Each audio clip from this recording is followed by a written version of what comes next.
ধর্মভিত্তিক রাজনীতি নিষিদ্ধ ঘোষণা করবার মতো দুঃসাহস করবেন না।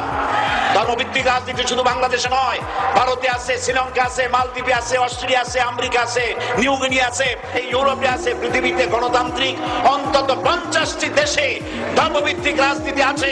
তারা ইলেকশন করছে এবং ক্ষমতায় গিয়ে তারা পার্লামেন্টে অংশগ্রহণ করছে। বাংলাদেশে ধর্মনিরপেক্ষ রাজনীতি আপনি বন্ধ করতে পারবেন না, অসম্ভব। আইনমন্ত্রী আইন পাশ করে নিষিদ্ধ ঘোষণা করার জিনিস পান নাই। আপনি আইন পাশ করে নিষিদ্ধ করুন, সোনার ছেলেরা টেন্ডারবাজি করতে পারবে না, নিষিদ্ধ।